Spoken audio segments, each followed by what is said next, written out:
The Millionaire's heir never took a single step until the Black Maid arrived. Richard Thomas Anderson slammed the phone down hard after yet another meeting cancelled because of his son. His business was worth millions, but none of it mattered when he looked at Nathan, his 5-year-old, sitting in that wheelchair that had become a part of him.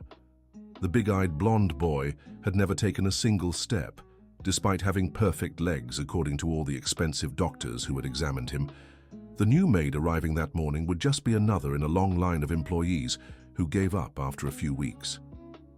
"Young Nathan, the new girl, is here," announced Mrs. Jenkins, the housekeeper who had run the Bel Air mansion for over 20 years.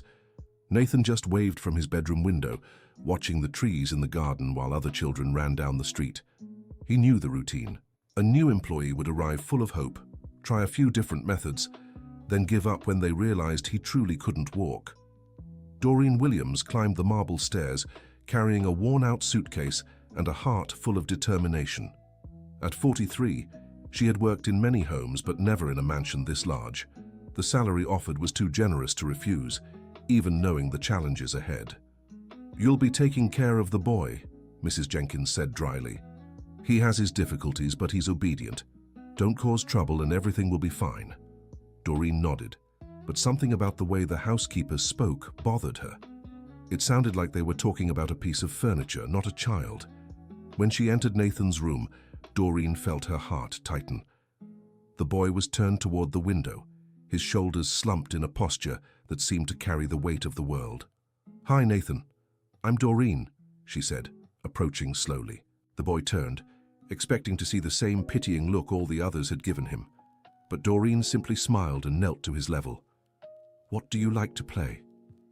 Nathan blinked in surprise. No one had ever asked him that. "I don't know," he whispered. "How can you not know? Every boy likes something. Do you like toy cars? Drawing? Stories?" "Sometimes I draw," Nathan admitted, pointing to a locked drawer. "Can I see?" Nathan hesitated, then nodded. Doreen opened the drawer and found dozens of drawings. Most showed a boy running, jumping, playing. Her heart broke, but she kept her smile. "You draw really well. This boy here looks like he's having a lot of fun." "It's how I imagine I'd be if I could." "If you could what?" "Nothing. Forget it." Doreen carefully put the drawings back. There was something very strange about this situation, but she needed time to understand. Over the first few days, she watched Nathan closely. The boy was smart, articulate, and had an impressive imagination, but there was a deep sadness in those big eyes, as if he carried a secret too heavy for his age. One night, when she thought everyone was asleep, Doreen passed by Nathan's room to check on him. What she saw shocked her. The boy was moving his legs in his sleep, tossing and turning like any normal child. She stood there for minutes, watching. Nathan's legs moved perfectly. There was nothing physically wrong with them. The next morning, Doreen tried to hide her discovery, but something had changed in her expression. Nathan noticed. "Do you think I'm weird?" he asked during breakfast. "Why would I think that?" "Because all the others did. They felt sorry for me, then got mad when I didn't get better." "Nathan, can I ask you something?" The boy nodded. "Have you ever tried to walk?" Nathan's face turned red and he looked down. "I can't." "But have you ever tried?" I'm scared." "Scared of what?" "Of falling. Of not being able to do it, of disappointing everyone again." Doreen stepped closer and took his hands. "Nathan, you are not a disappointment. You are a wonderful, intelligent boy. My dad doesn't think so." "Why do you say that?" "Because I hear him on the phone. He says I'm a problem he doesn't know how to solve." Doreen's heart broke. She was beginning to understand the root of the boy's struggle. Dear listener, if you're enjoying the story, don't forget to like and especially subscribe to the channel. It helps us a lot as we're just starting out. Now back to the story. Mrs. Jenkins watched the new maid with growing suspicion. There was something different about Doreen, a way of treating Nathan that deeply unsettled her. "She's getting too close to the boy," she remarked to Richard Thomas Anderson when he returned from yet another business trip. "And what's the problem? At least he's not crying all the time now." Mr. Anderson, with all due respect, this excessive closeness isn't healthy. The boy might develop unrealistic expectations. Richard sighed. There had been something different about Nathan lately. The boy seemed less sad, even smiling sometimes, but he didn't have time to dwell on it. His business demanded constant attention, especially after Jennifer had passed. The memory of his wife still ached. She had been the only one who truly understood Nathan, who had endless patience with his struggles. After she was gone, Richard buried himself in work, leaving his son in the care of staff. Meanwhile, Doreen continued her quiet work. She created a new routine for Nathan, filled with activities that built his confidence without mentioning walking. They drew together, told stories, played games that required subtle movements. "Doreen, can I tell you a secret?" Nathan asked one Thursday afternoon. "Of course, sweetheart. Sometimes when no one's looking, I move my feet." "Really? But don't tell anyone. The doctor said I should be able to walk, but I just can't." "Why do you think you can't?" Nathan was silent for a long moment. "Because my mom left after I was born like this, and if I try to walk and fail, my dad will leave too." Doreen had to turn away to hide her tears. She finally understood the core of the problem. Nathan didn't walk because he associated his condition with his parents' love. In his young mind, he believed that trying and failing would mean losing what little family he had left. "Nathan, do you want me to tell you about my son?" "You have a son?" "I do. Terrell. He's 17 now." "Does he live with you?" "No, he lives with his grandmother in the countryside. I work here so I can send money to them." "Can he walk?" "Yes, he can. But when he was little, he was afraid of so many things. Afraid of the dark, afraid of talking to people, afraid of going to school." "How did he stop being afraid?" "With time and a lot of patience, I taught him that fear is normal, but we can't let fear decide our lives." Nathan soaked in her words like a sponge. "Doreen, do you think if I tried to walk it would work?" "I think you're stronger than you know, Nathan." Mrs. Jenkins, listening from the hallway, grew alarmed. This conversation was going too far. She had to act before the maid filled the boy's head with impossible ideas. That night she sought out Richard in his office. "Sir, we need to talk about Doreen." "What about her?" "She's making promises she can't keep. Today I heard her talking to Nathan about walking." Richard looked up from his papers. "And what's the problem? Every doctor has already tried." "Exactly. And when she fails, like everyone else has, who will suffer?" "The boy. He's going to become even more frustrated." "Mrs. Jenkins, you're exaggerating." "Mr. Anderson, I've taken care of this house for 20 years. I've seen Mrs. Jennifer try everything. I've watched the best doctors give up. That woman is going to give the boy false hope." Richard Thomas Anderson paused to think. Maybe the housekeeper was right. Nathan had already suffered enough. The next day he called Doreen into his office. "Doreen, Mrs. Jenkins told me you've been talking to Nathan about walking." "Yes, sir." The boy showed interest in the subject. "Look, I appreciate your dedication, but I don't want you giving my son false expectations." "Mr. Anderson, may I ask you something?" "Go ahead." "Have you ever seen Nathan move his legs?" "The doctor said there's nothing physically wrong with him." "But have you ever seen it?" Richard hesitated. The truth was, he avoided spending too much time observing his son. It was too painful. "I don't want you bringing this up again. Nathan has suffered enough." "But, sir, that's an order. Your job is to take care of him, not give him false hope." Doreen left the office with a heavy heart. She understood the father's protectiveness, but she also saw clearly that Nathan had potential no one wanted to acknowledge. Over the following days, she respected Richard's orders, but noticed how Nathan grew sad again. The boy sensed something had changed. "Doreen, why don't you talk about walking anymore?" "Because your father asked me not to." "He talked to you?" "He did." Nathan lowered his head. "I knew it. He doesn't want me to try because he's ashamed of me." "Nathan, that's not—" "Yes, it is. I heard him on the phone yesterday. He said I'm the biggest mistake of his life." Doreen was shocked. Had Richard really said that? That night, she lay awake thinking. There were two options: accept the situation or fight for what she believed was right for Nathan.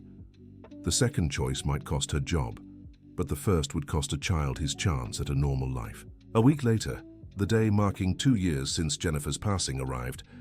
Richard came home early but was visibly shaken. Doreen saw him pour himself whiskey in the office before dinner. Nathan noticed his father's state and withdrew even more. During dinner, the silence was heavy. "Dad, are you okay?" Nathan asked in a small voice. "I'm fine, son, just tired." "Is it because of Mom?" Richard stopped eating. "What makes you think that?" "Because today's the day she left." "How do you know that?" "I remember. Mrs. Jenkins always gets sadder on this day too." Richard took another sip of whiskey. "Nathan, your mother was a special person." "I know. She was patient with me." "She was." "Dad, can I ask you something?" "Go ahead." "Did Mom leave because of me?" Richard nearly choked. "Why would you ask that?" "Because she left after I was born, and I was born not being able to walk." "Nathan, that has nothing to do." "Yes, it does. And now you want to leave too." "I don't want to leave." "Yes, you do. You spend more time at the office than here. And when you are here, you look at me sadly." Richard felt as if he'd been punched in the gut. His 5-year-old son was voicing feelings he hadn't even known existed. "Nathan, Dad, if I could walk, would you be happier?" The question cut like a knife. Richard looked at his son, and for the first time in years, truly saw him. He saw an intelligent, sensitive boy carrying guilt that wasn't his to bear. "Son, I'd be happy if you were happy, whether you walk or not. But you don't seem happy with me." Richard stood and knelt beside Nathan's chair. "Son, I'm so sorry. I didn't know you felt this way." "It's true, Dad, I think about it a lot." "And what else do you think?" "That maybe if I try really, really hard, I might be able to walk. But I'm afraid that if I try and can't do it, you'll be even sadder." Tears streamed down Richard Thomas Anderson's face. Doreen, watching from the kitchen door, was also crying. "Nathan, do you want to try?" "I do, but I'm scared." "What if we try together? You'd help me." "Always, son. Always." Dear listener, if you're enjoying the story, take a moment to like and especially subscribe to the channel.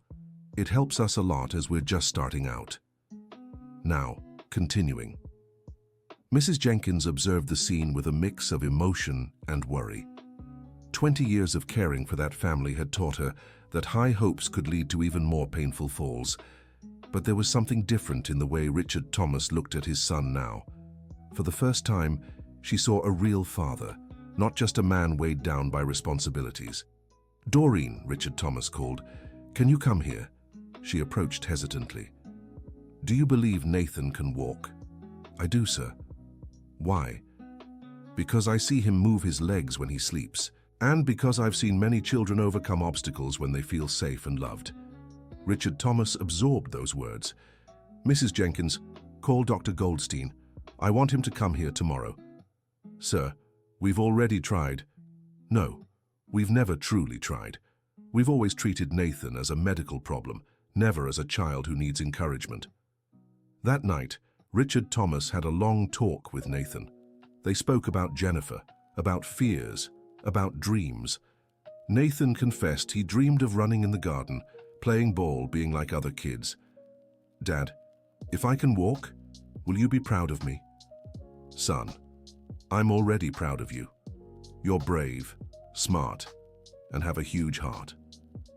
Even if I can't walk," "Even if you can't walk, but if you want to try, we'll try together." Dr. Goldstein arrived the next morning with a small but different team. Instead of equipment and tests, he brought toys and games. "Nathan, want to play?" the doctor asked. "What?" "A reaching game, Ching." "Do you like challenges?" Nathan nodded timidly. Over the next few hours, Dr. Goldstein worked with Nathan using playful techniques. Doreen and Richard Thomas watched, silently cheering. "Doreen, you're right," the doctor whispered during a break. "There's nothing physically wrong with him, it's a deep emotional block. What can we do?" "Patience, love, and small challenges. He needs to feel safe to fail." Safe to fail? Yes. He's so afraid of disappointing others that he'd rather not try. We need to show him that trying is already a victory. In the weeks that followed, a new routine settled into the house. Richard Thomas cancelled several trips to join Nathan's sessions. Doreen created games that encouraged movement without pressure. Mrs. Jenkins, initially resistant, began to get involved too. She prepared special snacks for the sessions and even suggested activities based on old games. "You know, Doreen," she said one afternoon, "when the boy was born, Mrs. Jennifer was so happy. She said he'd be special." And she was right. Yes, but after the birth complications, she became very weak. She spent months bedridden, and by the time she recovered, Nathan was already in that chair. Birth complications? Yes. Nathan was born healthy, but Mrs. Jennifer had a severe hemorrhage. She hovered between life and death for weeks. Doreen began to understand the family's dynamics better. Jennifer had fought to live, but her body couldn't hold on. Richard Thomas, devastated, had linked the loss of his wife to his son's birth. "Mrs. Jenkins, does Mr. Richard blame Nathan for his wife's passing?" "Not consciously, but I think so. He never said it, but I see it in his eyes. And Nathan feels it. Children sense everything, even when we don't understand how." This conversation shed light on many things for Doreen. She decided to have an honest talk with Richard Thomas Anderson. "Sir, may I speak about something delicate?" "Go ahead.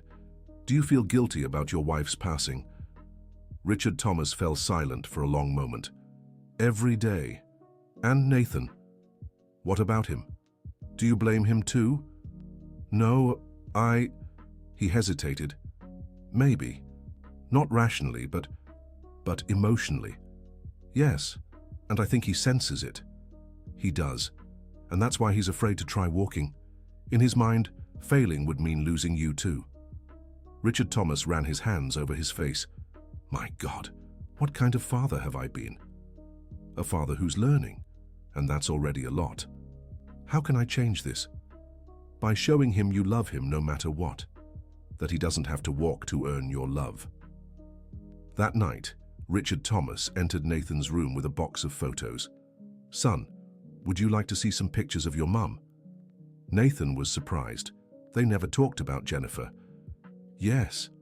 Richard Thomas showed him photos of the pregnancy, the birth, Nathan's early days.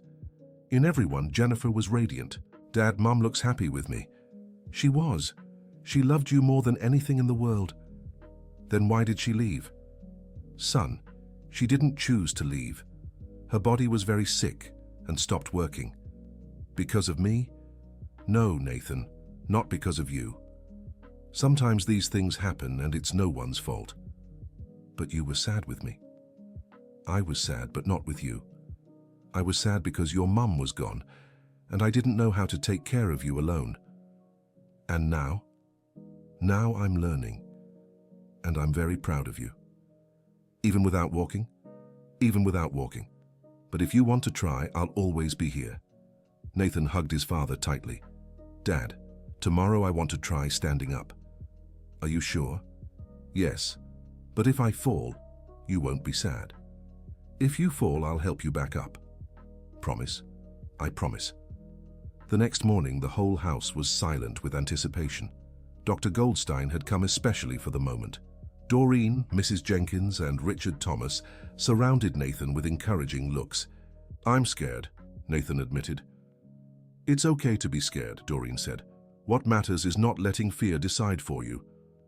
"What if I can't do it?" "Then we try again tomorrow," Richard Thomas replied. Nathan took a deep breath and placed his hands on the arms of the chair. Everyone held their breath.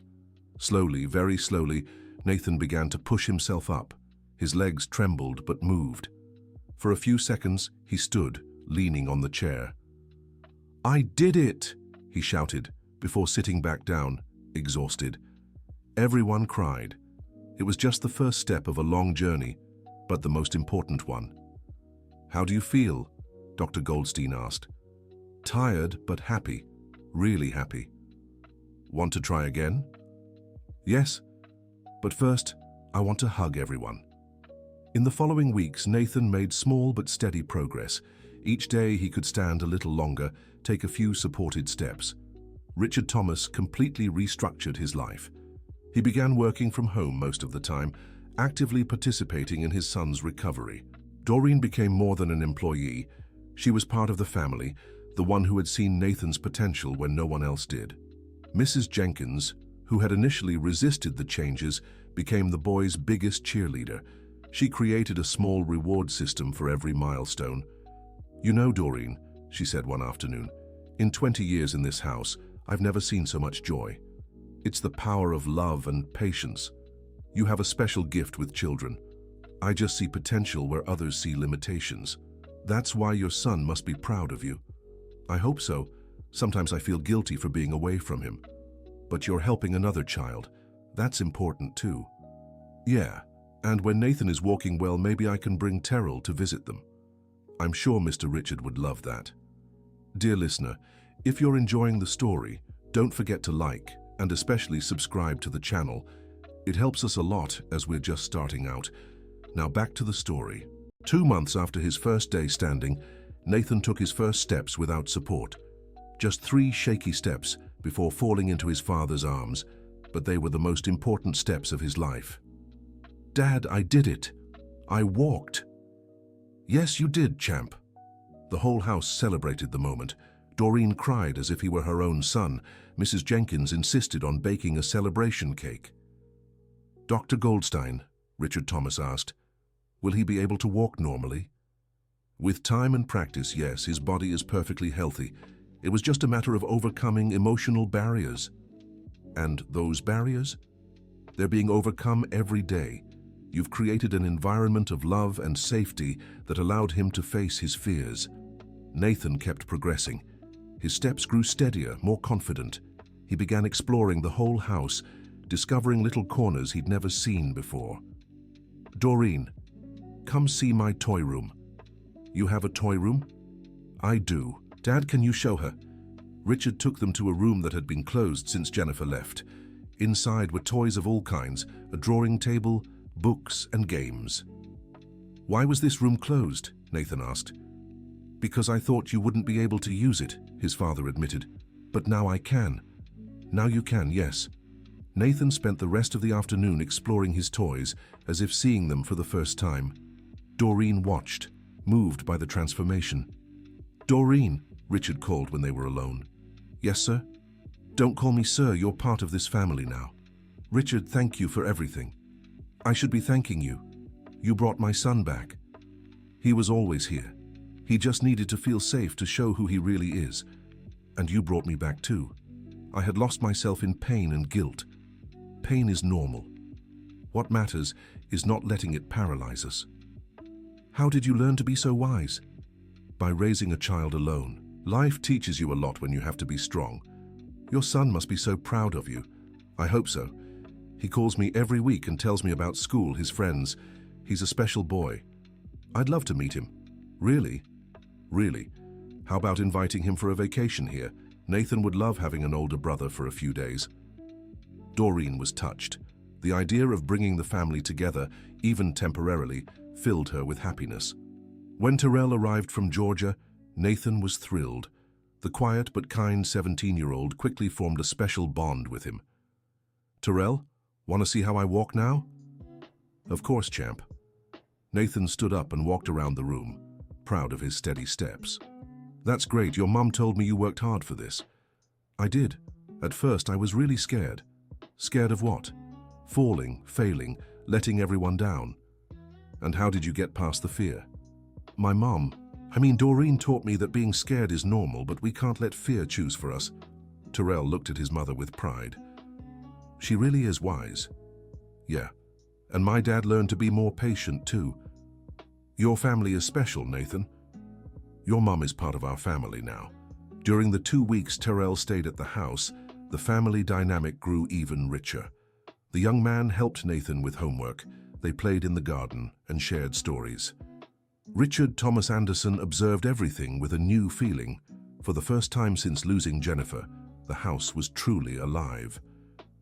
"Doreen," he said one evening, "I have a proposal for you." What is it? How about bringing Terrell to live here? He could attend a private school, have access to better opportunities. You'd do that? I would. Nathan needs a brother, and Terrell deserves every chance we can give him. But it would change the household dynamic a lot. For the better. This house was dead, Doreen. You brought it back to life. Doreen talked to Terrell about the proposal. The boy was tempted but had his reservations. Mom, what if they get tired of us? Terrell, you have to stop thinking like that. Not everyone leaves. But what if it happens, we'll face it together. But I think it's worth trying. Do you like them? Very much. And they like us too. Nathan's cool. And his dad, has he changed a lot since we got here? He has. He was lost in grief, but now he's finding his way back. Terrell decided to accept the offer. He enrolled in a nearby school and quickly adapted to his new life. Nathan was overjoyed to have his older brother's constant company. They explored the garden together, played ball, raced toy cars. Terrell, want to see something? What? I can run now. And Nathan took off through the garden, his steps small but determined. Terrell ran after him, laughing. That's awesome, champ. You're getting faster. Doreen watched from the window, tears of happiness in her eyes. Seeing her son and Nathan playing together was a gift she never imagined receiving. Mrs. Jenkins approached her. You've done something very special here, Doreen. We all have. This family healed together. That's true. In 20 years, I've never seen Mr. Richard so happy. He just needed to remember how to be a father. And Nathan just needed to feel loved and accepted as he is. And you? Are you happy? Doreen smiled. I am. For the first time in a long while, I feel whole. A few months later, Nathan celebrated his 6th birthday. The party was small but full of love. Some neighborhood kids came, and Nathan played with them like any other child. Dad, Nathan said when they were alone, thank you. For what, son? For not giving up on me. Son, I'd never give up on you. But you were so sad. I was. But Doreen taught me sadness can't last forever. And Terrell taught me big brothers are really cool. They sure are. Dad, can I ask you something? Always. Would Mom be happy seeing me walk? Richard felt a lump in his throat. She'd be so happy, Nathan. She always knew you were special. Will I visit her someday? When you're older, if you want, we can go where she's resting. I want to bring her flowers. We'll bring the most beautiful flowers in the world. A full year had passed since Nathan took his first steps. The transformation in the Anderson family was complete. Nathan ran through the garden with Terrell, played ball, rode his bike. His legs had grown strong, and now he was just like any other kid. Richard had found balance between work and family. He set up a home office, took an active role in Nathan and Terrell's education. Doreen was no longer just an employee. She was an integral part of the family, making important decisions and being consulted on everything. Mrs. Jenkins, at 65, had rediscovered the joy of caring for a lively home. She taught Terrell to cook some traditional dishes and told Nathan old stories. Doreen, Richard said one afternoon, there's something I want to discuss. What is it? I'm thinking of expanding the business to Georgia. I could open a branch near your hometown. Why? So you can visit your family more often. And who knows, maybe bring your mother to meet us. You'd do that? I would. Family is the most important thing in the world, Doreen. You taught me that. Doreen was moved. The offer meant she was truly seen as family, not just an employee. And there's something else, Richard Thomas continued. What? I want you and Terrell to have a share in the company's profits. You deserve financial security. Richard Thomas, that's too much. No, it's not. It's the least I can do for the family that saved me. Nathan, who had overheard the conversation, ran up to them. Does that mean Doreen and Terrell are staying forever? If they want to, yes. I want them to, Nathan shouted, jumping with joy. What about you, Doreen? Richard Thomas asked. Do you want to stay forever? Doreen looked around. She saw Nathan smiling, Terrell approaching curiously, Mrs. Jenkins watching from the doorway with a smile on her face. I do, she replied. This is my family now. That night, as she tucked Nathan into bed, Doreen reflected on the journey they had taken. Doreen, Nathan said, can I call you Mom? Her heart nearly stopped. You want to call me Mom? Yes, you take care of me like a mum. What about your real mom? My real mom is in heaven, but you're my mom here on earth. Doreen hugged Nathan tightly. I'd be so honored to be your mom, Nathan. And Terrell is my brother. Yes, he is. And Daddy is happy now. Very happy. And Mrs. Jenkins is our grandma. Doreen laughed. I think she'd like that. So we're a real family? We're the realest family in the world, my son. Nathan fell asleep with a smile on his face. Doreen stayed for a few minutes, watching the boy who had changed her life. When she left the room, she found Richard Thomas waiting in the hallway. He called you Mom? He did. How do you feel? Whole. For the first time in my life, I feel whole. Doreen, I have something to tell you. What? I love you. Not romantically, but as family. You brought light where there was only darkness. I love you too, Richard Thomas. You gave me a family when I needed it most. They embraced, not as employer and employee, but as a family that had found each other in the most unlikely circumstances. 2 years later, Nathan was 8 years old and running through the garden like any other child. He had enrolled in a regular school and made many friends. Terrell, now 19, had graduated high school with excellent grades and was studying business in college, with plans to one day help Richard Thomas with the company. Doreen had gone back to school, taking weekend courses in education. She discovered she had a talent for working with special needs children. Mrs. Jenkins, officially retired but still living in the house, had become the grandmother they'd never had. The Anderson family now consisted of 5 people who had chosen each other, bound by love and perseverance. Dad, Nathan said one Sunday morning, can I ask you something? You can always ask, son. Do you remember when I couldn't walk? I do. Do you miss those times? No, son. Why? Because sometimes I'm afraid you liked me better when I was quieter. Richard Thomas knelt to his son's level. Nathan, I like you happy. Walking, running, making messes, being a kid. Even when I break things by accident? Even then? Know why? Why? Because every laugh, every step you take, every little mischief reminds me how lucky we are to have found each other. And Doreen and Terrell too? Them too. We're a family that chose each other, Nathan, and that's very special. I love our family. Me too, son. Me too. That afternoon, the whole family was gathered in the garden. Nathan and Terrell were playing ball. Doreen was reading a book. Richard Thomas Anderson was working on his laptop, and Mrs. Jenkins was knitting. It was a simple, everyday scene, but one filled with meaning. Each person there had walked a difficult path to reach that moment of peace. Doreen, Nathan called out, running up to her. Hi, sweetheart. Thank you. Thank you for what? For believing in me when no one else did. I'll always believe in you, Nathan, even when I grow up. Especially when you grow up. Nathan ran off again, his laughter echoing through the garden. Doreen watched, her heart overflowing with gratitude. The journey had begun with a boy who couldn't walk and a woman searching for work. It ended with a family united by love, patience, and the belief that everyone deserves a second chance. Sometimes the biggest transformations start with the smallest acts of faith. And sometimes when we think we're helping someone, we discover we were the ones truly blessed. Nathan kept running through the garden, his strong legs carrying not just his body, but all the dreams that once seemed impossible. And as he ran, he smiled, knowing he was surrounded by people who loved him exactly as he was. The end.